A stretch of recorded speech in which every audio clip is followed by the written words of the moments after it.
June 19, 1944. Task Force 58 steams 200 miles west of the Mariana Islands.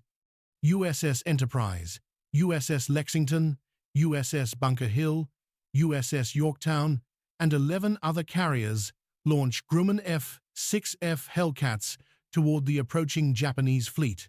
Vice Admiral Mark Mitcher commands the American carrier force from his flagship Lexington. 15 flat tops carrying 905 aircraft against Imperial Japan's desperate attempt to stop the American advance toward their homeland. What Japanese naval aviators discover this morning shatters their understanding of aerial combat. The morning begins with routine combat air patrol operations above Task Force 58. Fighter Director Officer Lieutenant Commander Joseph Eggert monitors radar displays aboard USS Lexington, tracking friendly aircraft maintaining station at various altitudes.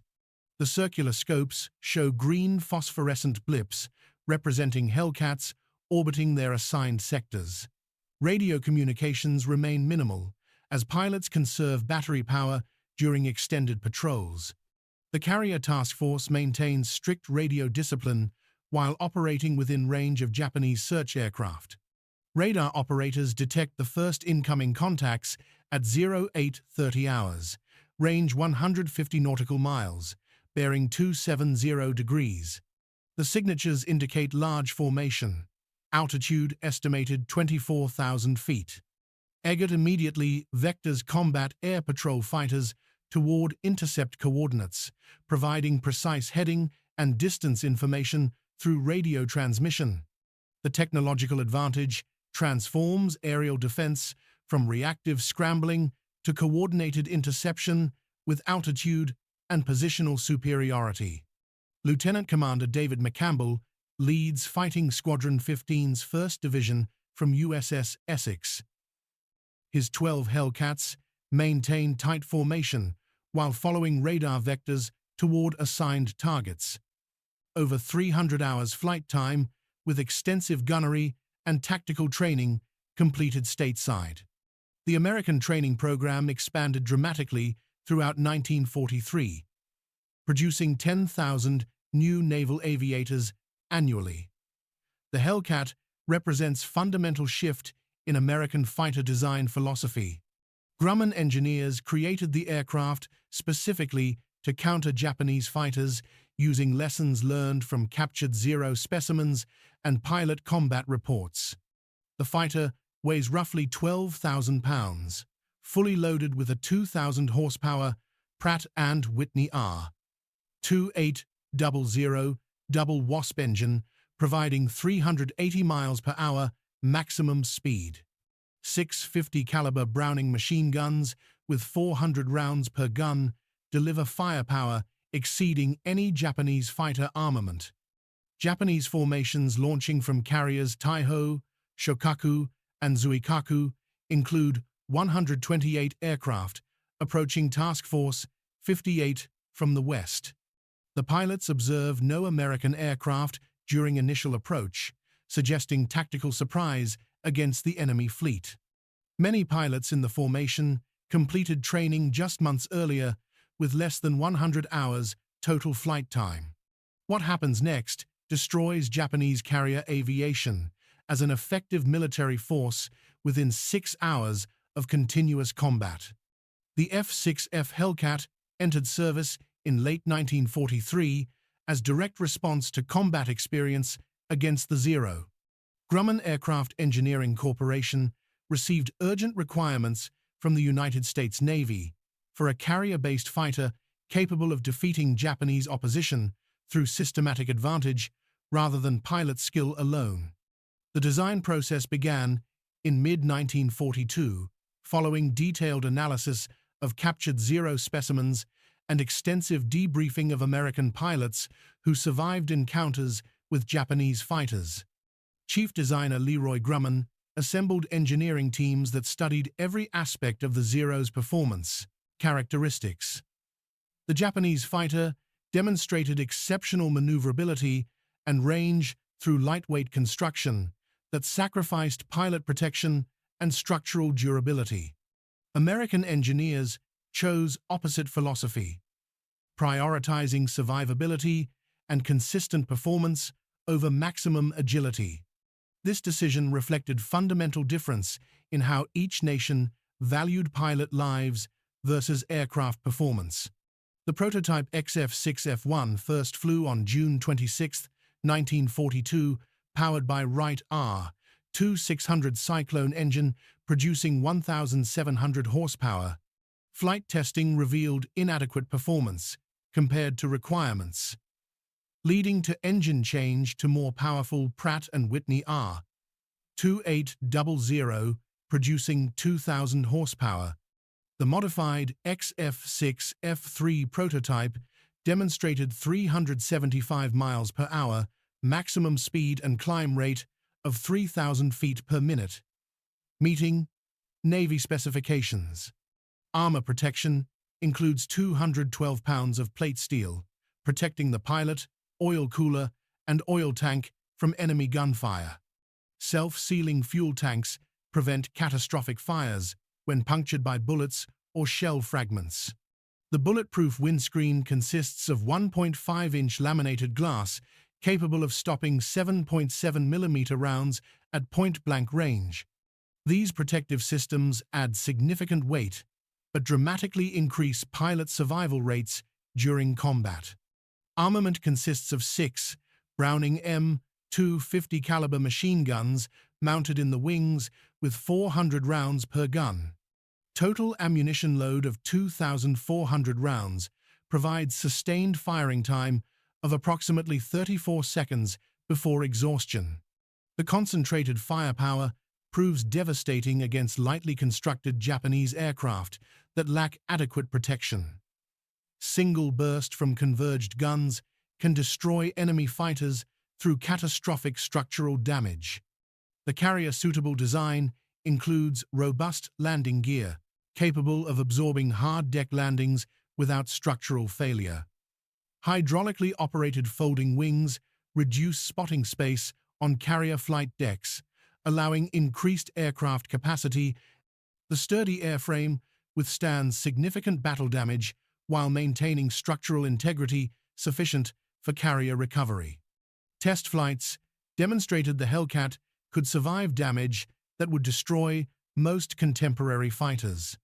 Production began at Grumman's Bethpage facility in October for 1942, with initial deliveries to Navy squadrons in January 1943. Manufacturing rate increased rapidly throughout the year as production techniques improved and additional assembly lines opened. By June 1944, over 2,500 Hellcats have entered service with carrier air groups throughout the Pacific Theater. This massive production capability provides numerical superiority that complements the aircraft's technical advantages. Task Force 58 operates as the most powerful carrier concentration ever assembled by any nation. The 15 carriers include 6 Essex-class vessels displacing 27,000 tons, each with reinforced flight decks designed to operate heavier aircraft. 9 light carriers of the Independence class provide additional air groups supporting fleet operations. This construction philosophy differs fundamentally from Japanese carriers, with their lightweight structures optimized for maximum aircraft capacity. Admiral Raymond Spruance commands 5th Fleet from heavy cruiser Indianapolis, providing strategic direction for the Marianas invasion. Vice Admiral Mark Mitcher commands Task Force 58 from carrier Lexington, directing tactical employment of carrier air groups. The command structure separates strategic planning from tactical execution, allowing specialized focus on different operational levels.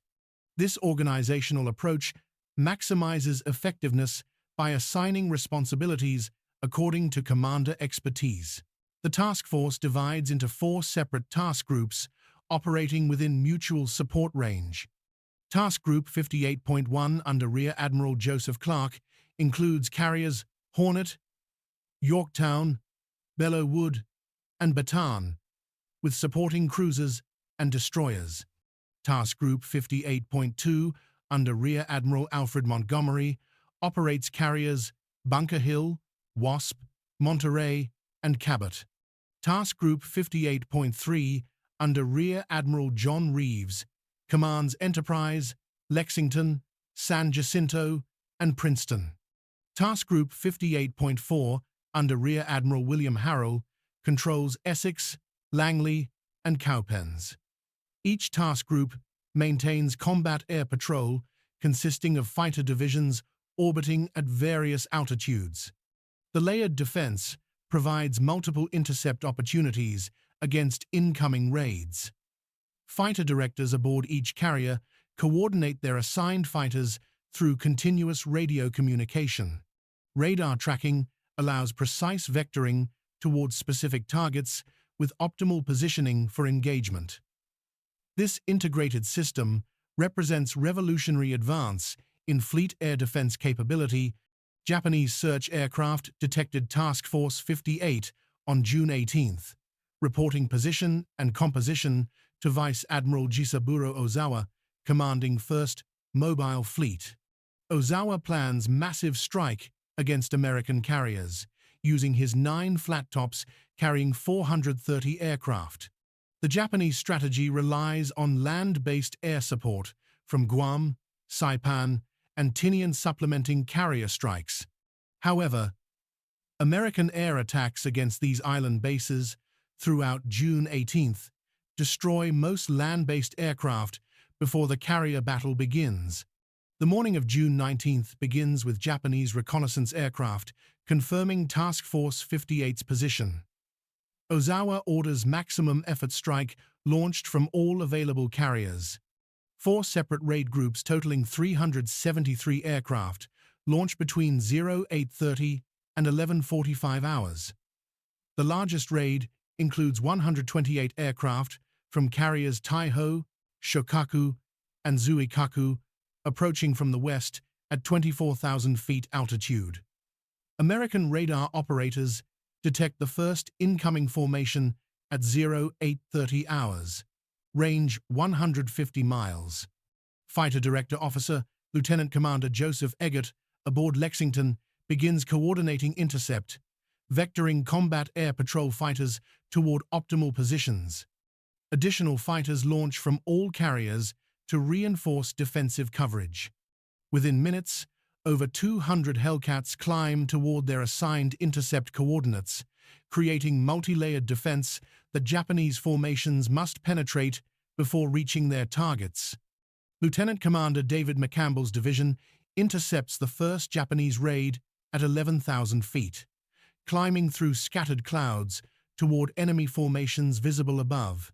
The Hellcats maintain combat spread formation with adequate spacing for mutual support during engagement. McCampbell identifies enemy aircraft as Mitsubishi, a 6M0s escorting Nakajima B-6N torpedo bombers and Yokosuka D-4Y dive bombers. The Japanese formation maintains tight defensive grouping, suggesting inexperienced pilots unable to maneuver independently. McCampbell initiates attack from superior altitude, diving through the escort fighters toward bomber formations below. His wingman maintains position during the diving attack, providing covering fire against enemy fighters attempting interception. The Hellcat's superior speed allows rapid closure on slower Japanese bombers despite their defensive maneuvers. McCampbell opens fire at 400 yards range, walking tracers into the leading bomber's fuselage and wing route. The B-6N torpedo bomber erupts in flames as 50 caliber rounds penetrate fuel tanks and ignite volatile aviation gasoline. The aircraft rolls inverted and begins spiraling descent, trailing black smoke. McCampbell pulls up from his attack, scanning for additional targets while checking his 6 o'clock position for enemy fighters. His wingman reports 2 Zeros attempting pursuit, but falling behind due to insufficient speed. Ensign Robert Duncan engages a Zero, attempting to intercept McCampbell from above. Duncan executes high-side gun pass, using altitude advantage to build speed before engaging. The Zero pilot attempts defensive turn, but cannot match the Hellcat's diving speed. Duncan opens fire at 300 yards, scoring hits across the Zero's wing and engine cowling. The Japanese fighter streams white coolant vapor, indicating catastrophic engine damage. The Zero pilot maintains control despite damage, attempting to return fire during Duncan's pass. Tracers arc past Duncan's Hellcat without scoring hits. Duncan extends away from the engagement, using superior speed to create separation before repositioning for another attack. The damaged Zero cannot pursue, instead beginning gradual descent toward ocean surface below. The pilot does not abandon the aircraft, remaining at controls as altitude decreases. Additional Hellcats join the engagement, attacking Japanese formations from multiple directions simultaneously. The coordinated assault prevents effective defensive response from escort fighters overwhelmed by superior numbers. Japanese bomber formations break apart under sustained attack, individual aircraft attempting independent, evasive maneuvers. This tactical breakdown eliminates mutual defensive support, allowing American fighters to engage isolated targets. Lieutenant Junior Grade Alexander Vrasiu attacks a formation of dive bombers attempting to reach Task Force 58. Vrasiu's six-plane division executes beam attack from perpendicular angle, maximizing exposure time while minimizing Japanese defensive fire.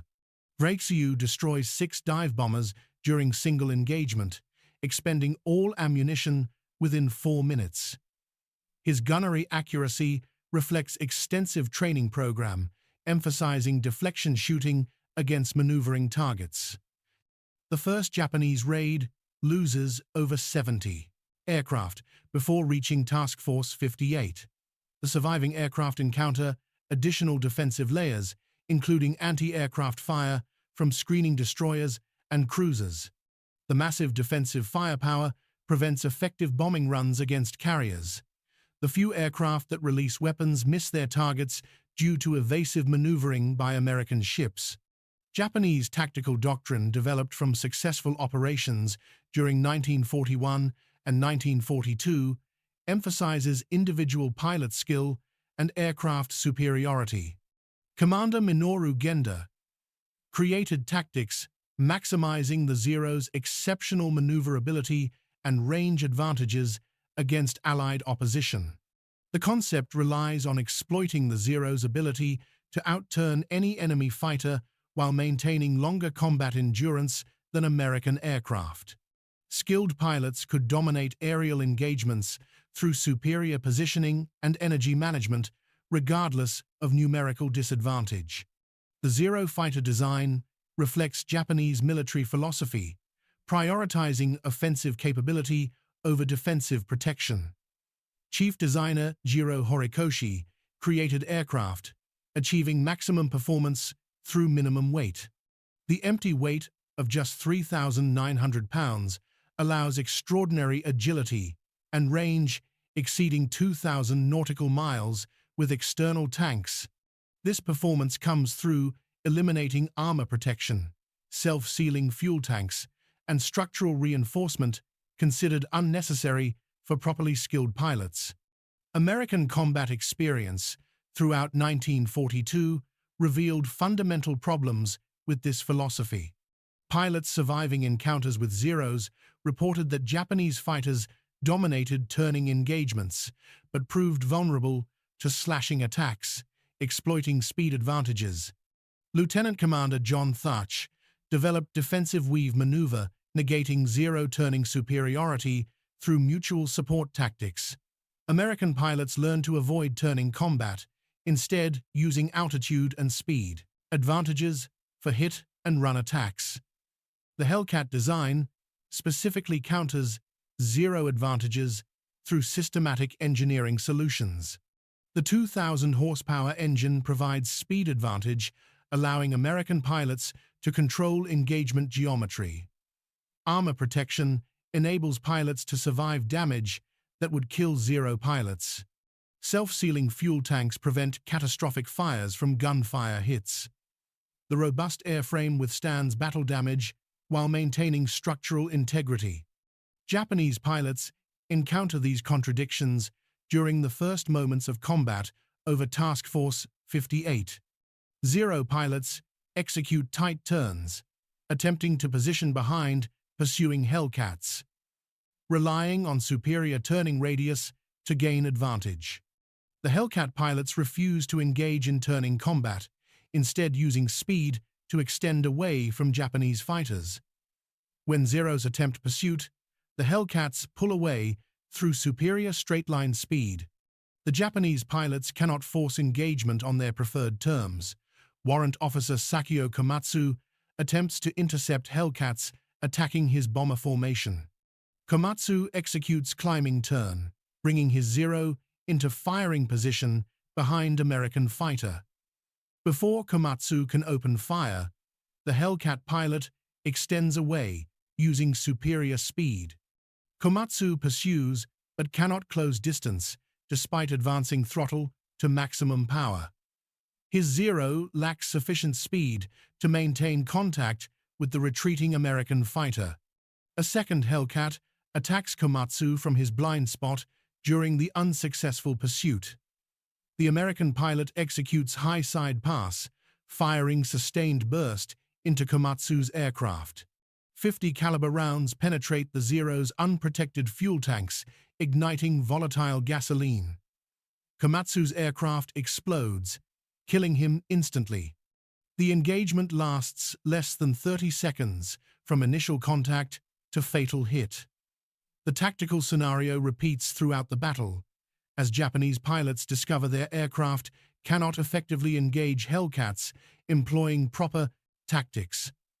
The Fighter Director Officer system aboard American carriers coordinates defensive interceptions with unprecedented precision.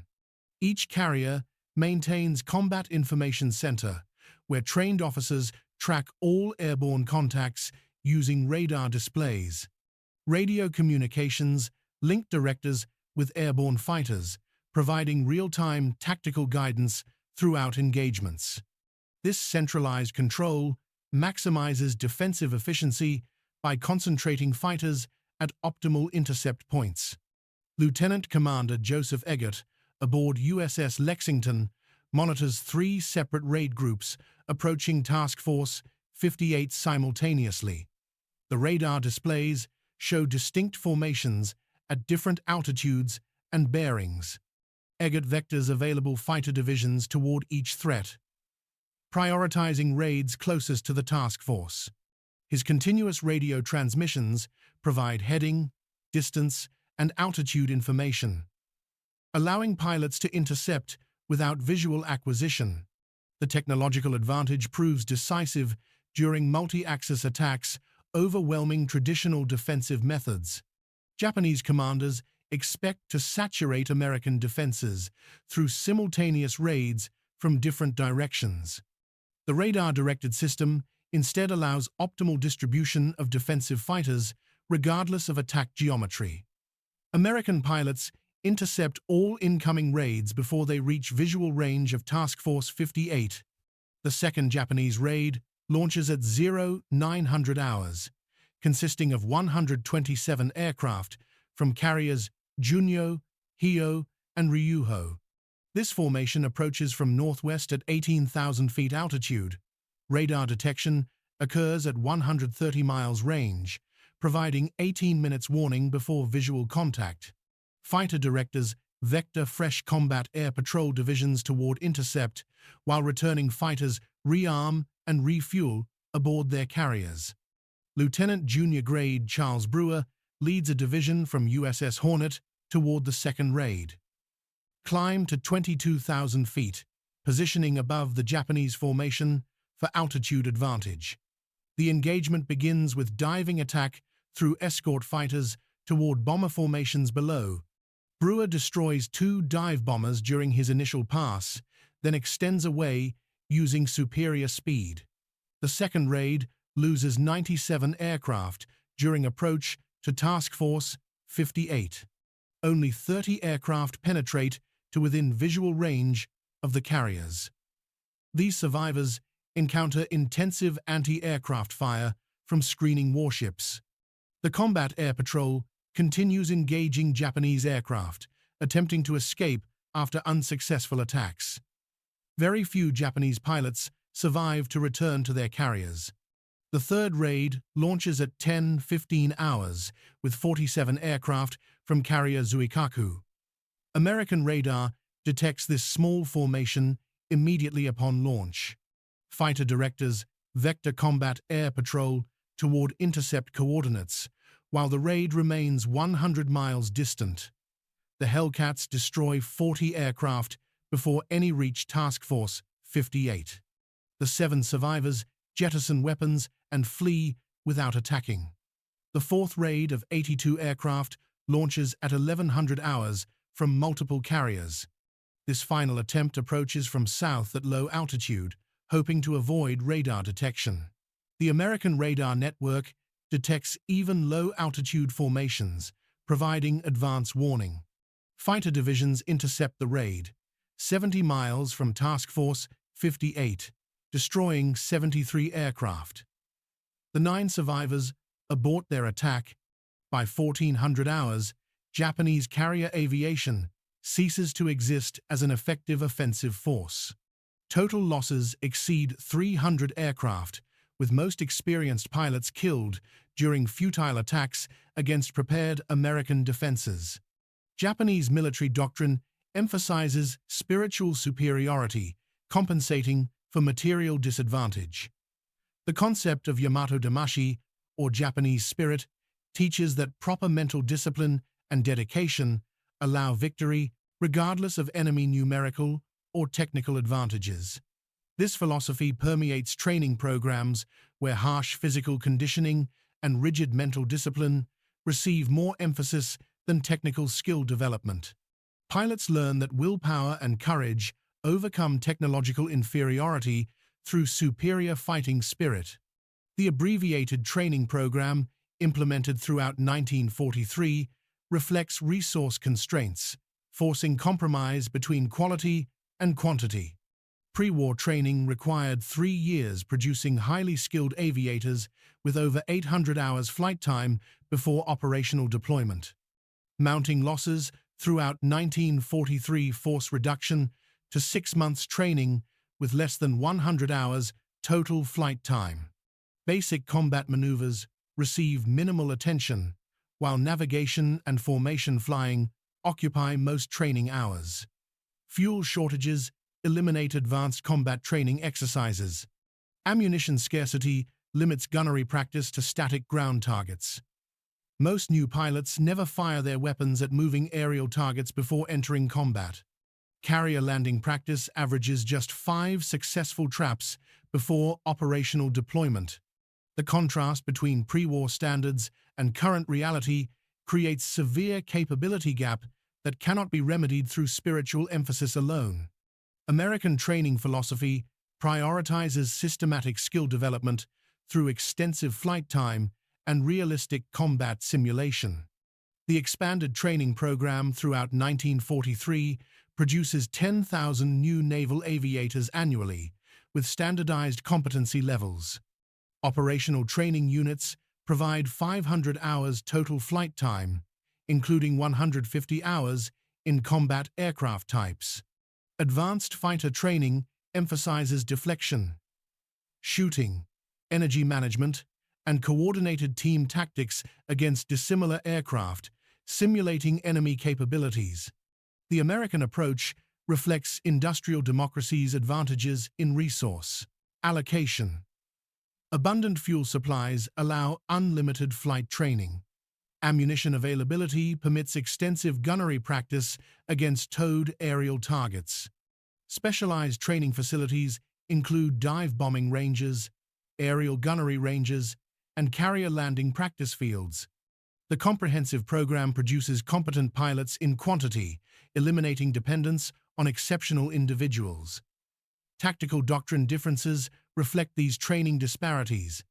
Japanese tactics rely on individual initiative and superior aircraft performance. Experienced pilots operate independently, exploiting enemy mistakes through opportunistic attacks. This approach works effectively with highly trained aviators flying superior aircraft against inferior opposition. The same tactics fail when pilot quality decreases and aircraft performance advantages disappear. American tactical doctrine emphasizes team coordination and mutual support. Fighter divisions operate as integrated units with assigned roles during engagement. Wingmen protect division leaders, while leaders engage priority targets. The system maximizes effectiveness by combining individual efforts toward common objectives. Average pilots achieve extraordinary results through coordinated action, supported by superior aircraft and technological advantages. The strategic implications extend beyond immediate tactical considerations. Japan's industrial capacity cannot sustain current loss rates while maintaining force quality. American production generates replacement aircraft and pilots faster than combat losses occur. The mathematical certainty of defeat becomes apparent to rational observers, despite cultural resistance to accepting reality.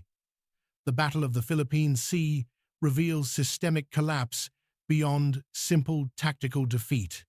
Japanese carrier aviation loses not just aircraft and pilots, but institutional capability accumulated through decades of development.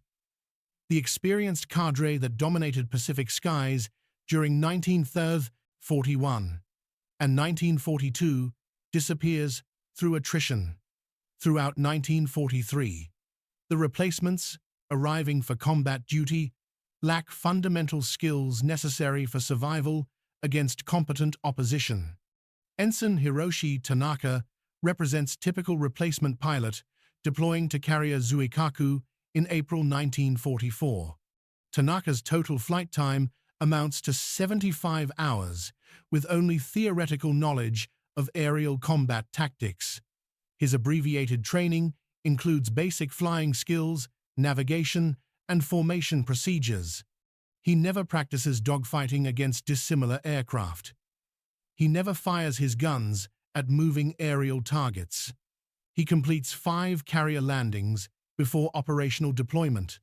Tanaka flies as wingman to Lieutenant Junior Grade Teiji Yamamoto, veteran pilot with over 600 combat hours accumulated since 1941. Yamamoto's experience includes missions over Dutch East Indies and Rabaul, where Japanese naval aviation previously dominated encounters. The Zero's reputation for invincibility remained intact through 1942, despite increasing Allied resistance. However, Guadalcanal campaign revealed troubling trends as American pilots developed effective counter-tactics. The pairing of experienced veterans with inexperienced replacements creates tactical burden, reducing overall formation effectiveness. Veterans must simultaneously engage enemy fighters while protecting wingmen who lack situational awareness. This responsibility prevents veterans from fully exploiting their skills while shepherding novices through first combat experiences. The tactical efficiency of Japanese formations decreases proportionally to the ratio of replacements versus veterans. During the morning combat of June 19th, Yamamoto leads 4-plane division toward American carriers. Tanaka maintains position on Yamamoto's wing, focusing entirely on formation keeping. When Hellcats attack from above, Yamamoto breaks hard left while calling defensive maneuvers. Tanaka attempts to follow but loses sight of his leader during the violent turn. Disoriented and alone, Tanaka searches frantically for friendly aircraft. A Hellcat pilot spots the isolated Zero and initiates attack from Tanaka's blind spot. Tanaka never sees his attacker before. 50 caliber rounds shred his aircraft's unprotected structure. The Zero disintegrates under sustained fire, killing Tanaka within seconds of losing formation position. His death follows pattern repeated throughout the battle, as inexperienced pilots die quickly when separated from veteran protection. Yamamoto survives the initial engagement through superior situational awareness and aircraft handling. He shoots down 2 Hellcats during the morning combat, demonstrating skills that made him formidable opponent. However, Yamamoto cannot locate his carrier after the battle. His fuel exhausted through extended combat and search, Yamamoto ditches his Zero near Guam. He swims ashore, but dies from injuries and exposure before rescue. The pattern repeats across all Japanese formations. Veterans die protecting inexperienced pilots or through fuel exhaustion. Replacements die immediately upon contact with American fighters. The institutional knowledge disappears without opportunity for transfer to next generation. The strategic consequences of the Philippine Sea battle extend throughout the Pacific War's remainder. Japanese carrier aviation cannot rebuild capability before eventual defeat. The pilots lost during one morning's combat represent years of training investment impossible to replace through abbreviated programs producing marginally competent replacements. The qualitative collapse becomes irreversible as inexperienced pilots suffer disproportionate losses in subsequent operations, further degrading overall effectiveness. The destruction of Japanese carrier air groups removes the primary threat to American amphibious operations. Task Force 58 operates with impunity throughout the Western Pacific, supporting invasions of Saipan, Tinian, Guam, Peleliu, and Philippines. Japanese naval forces cannot contest American advances without effective carrier aviation. The strategic initiative passes completely to American commanders, who dictate operational tempo and geographic focus. The capture of Mariana Islands provides airfield sites for Boeing B-29 Superfortress bombers, capable of reaching Japanese home islands. Construction begins immediately on Saipan, Tinian, and Guam, with first B-29 missions launching in November 1944. The strategic bombing campaign escalates throughout 1945, destroying Japanese industrial capacity and urban centers. The carrier battle, intended to prevent Mariana's capture, instead confirms American ability to project power wherever national strategy requires. Japanese naval strategy shifts toward desperate measures following carrier aviation's destruction. Admiral Soemu Toyoda develops plans for decisive surface engagement using battleships and cruisers against American invasion forces. These operations rely on surprise and night combat advantages, since daylight actions invite destruction from unchallenged American carrier aircraft. The Battle of Leyte Gulf in October 1944 demonstrates futility of this approach when American carrier aviation destroys Japanese surface forces attempting to disrupt Philippines' invasion. The kamikaze phenomenon emerges from cognitive dissonance between accepting defeat's inevitability while refusing its implications. If conventional attacks cannot damage American forces, then suicide attacks trading pilot lives for ship damage become rational tactic within framework. Denying surrender possibility. The first organized kamikaze attacks begin during Leyte Gulf operations, increasing in scale throughout 1945. These desperate measures inflict casualties but cannot reverse strategic situation. The psychological impact on surviving Japanese pilots proves devastating. Pilots returning from missions where squadron mates perish experience severe survivor guilt and combat fatigue. The knowledge that replacement pilots die quickly creates moral burden on veterans unable to prevent their deaths. Squadron cohesion deteriorates as experienced pilots recognize the futility of continued operations against overwhelming American superiority. American carrier task forces that seemed vulnerable to Japanese attack in 1941 become unstoppable instruments of power. Projection. By 1944, The transformation occurs through methodical application of industrial democracy's advantages against military autocracy's limitations. Superior production capacity generates numerical advantages. Technological innovation creates qualitative superiority. Comprehensive training programs produce competent pilots in quantity. The integration of these factors establishes military dominance that traditional martial values cannot overcome. The carrier battle that dominated Pacific naval warfare from Pearl Harbor through Midway becomes one-sided execution after Philippine Sea. Young Japanese pilots who dreamed of glory defending their homeland instead die in obsolete aircraft, overwhelmed by enemies they cannot effectively engage. Their sacrifice achieves nothing beyond demonstrating American superiority while depleting Japan's remaining reservoir of trained aviators. The tragedy lies in courage, expended without adequate equipment or realistic chance of success.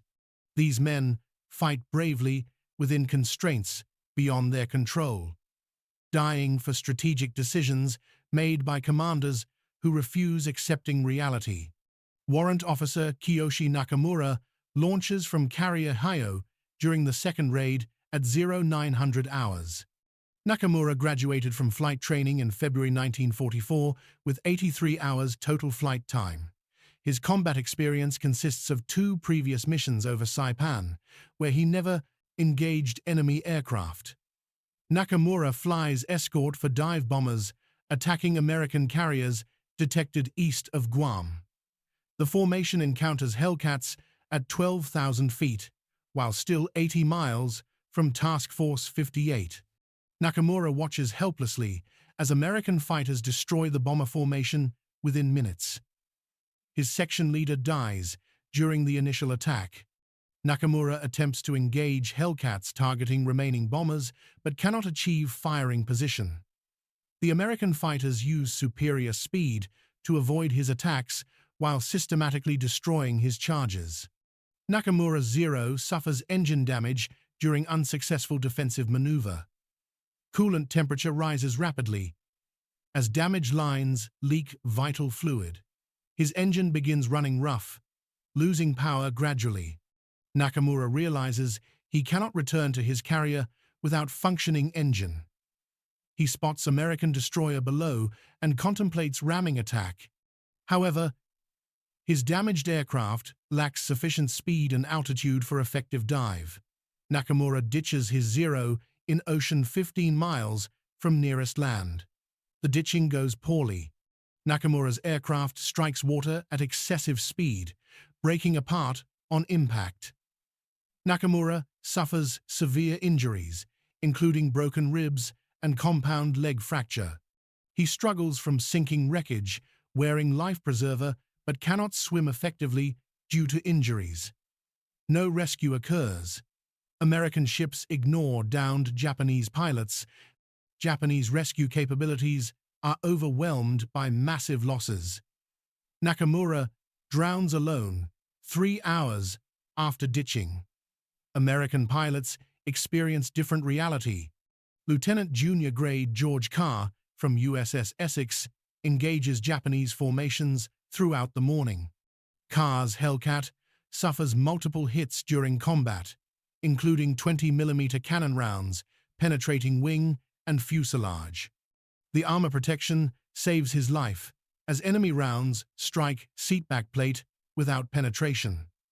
With battle-damaged aircraft that remains structurally sound, Carr lands aboard Essex with 47 holes in his Hellcat.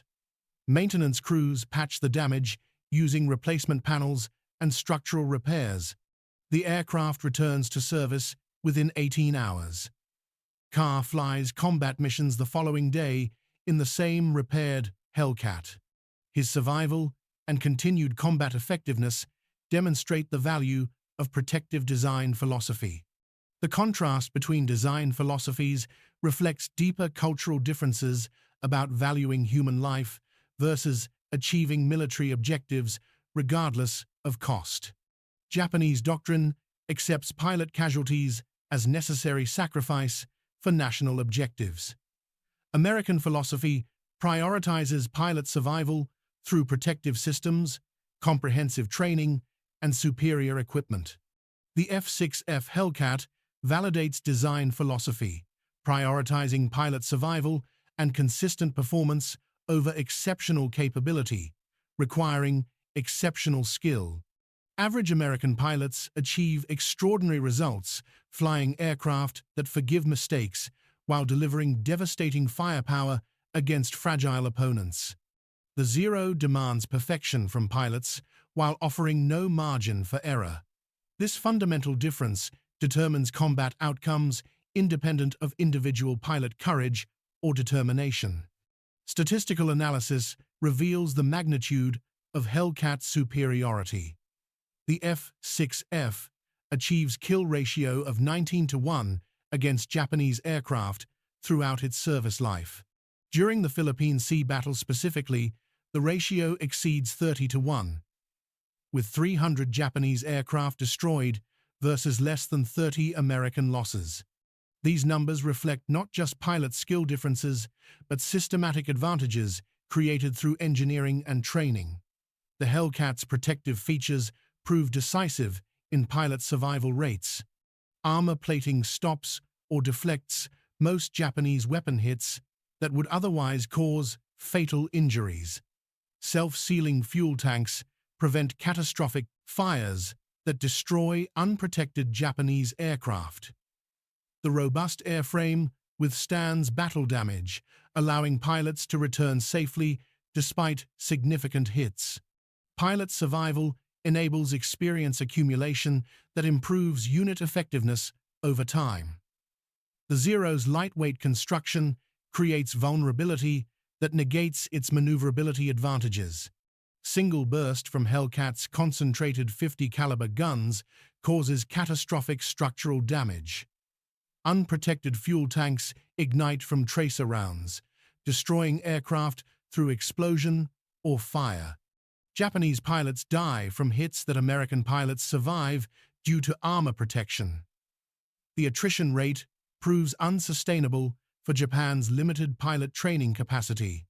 Tactical flexibility represents another critical advantage. The Hellcat performs adequately across multiple mission profiles, including fighter escort, combat air patrol, ground attack, and night fighting. The versatile platform allows task force commanders to adjust aircraft allocation based on operational requirements. Japanese aircraft specialize in narrow mission profiles, reducing flexibility during fluid combat situations. Maintainability proves crucial for sustained operations. The Hellcat's rugged construction tolerates rough carrier handling and field conditions. Simple maintenance procedures allow rapid turnaround between missions. Spare parts availability ensures high operational readiness rates. Japanese aircraft require more extensive maintenance with longer turnaround times. Parts shortages reduce operational availability, creating numerical disadvantages beyond production disparities. The integration of Hellcat capabilities with radar warning and fighter direction creates defensive system greater than component parts. Radar provides advance warning, allowing optimal positioning before engagement. Fighter directors coordinate multiple divisions against specific threats. The Hellcat's performance allows effective execution of directed tactics. This integrated approach maximizes defensive efficiency beyond what raw numbers suggest. The revelation extends beyond technical specifications to fundamental strategic understanding. Industrial democracies can mobilize resources effectively against authoritarian aggression when national survival demands total commitment. The systematic application of engineering expertise, production capacity, and training infrastructure creates military superiority that traditional martial values cannot overcome. The battle proves that freedom's arsenal, properly mobilized and directed, defeats aggression regardless of initial advantages held by authoritarian opponents who mistake temporary superiority for permanent dominance. June 19, 1944, marks the day American naval aviation achieves unquestioned supremacy over Japanese opposition.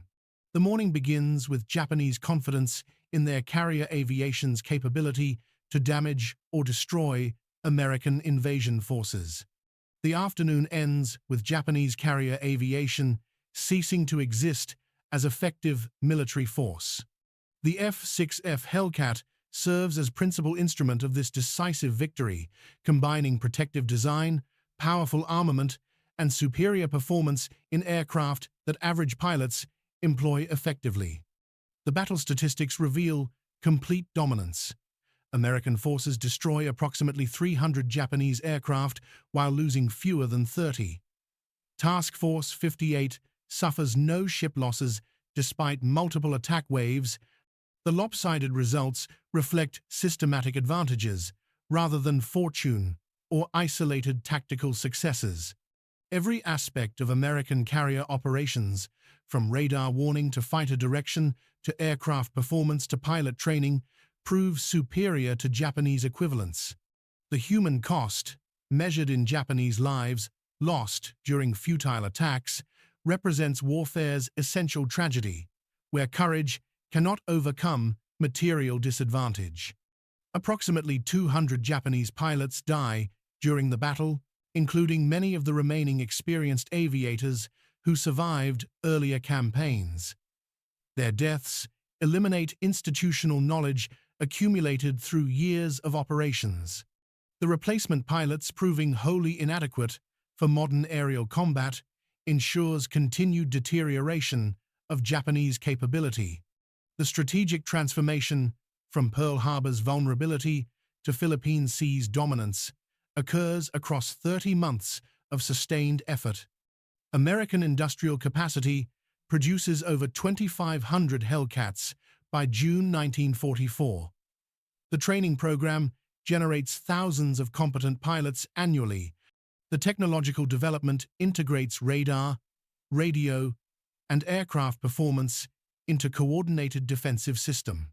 The methodical application of these advantages creates military superiority that Japanese forces cannot challenge.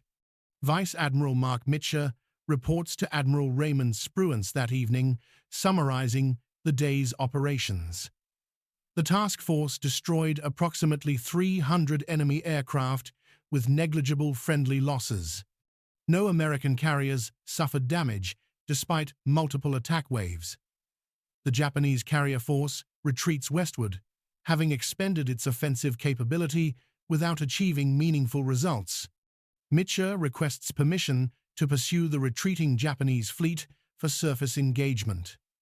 Spruance denies the request, prioritizing protection of Saipan invasion forces over offensive operations against retreating enemy. This conservative decision proves controversial among aggressive carrier commanders who recognize opportunity to destroy remaining Japanese carriers. However, Spruance's caution ensures primary mission success without risking task force in night surface engagement. The Marianas invasion proceeds without further Japanese naval interference. The carriers that once projected Japanese power throughout Pacific become floating targets for American aircraft they cannot effectively oppose. The transformation demonstrates democracy's capacity for military regeneration when facing existential threats. The battle stands as proof that freedom's arsenal defeats aggression through systematic application of technological and training advantages. The Hellcat fighter symbolizes this victory, representing American industrial democracy's ability to produce superior weapons in quantity while maintaining qualitative edge over authoritarian opponents. The morning of June 19th witnesses destruction of Japanese naval aviation through methodical demonstration of American superiority across every dimension of aerial warfare.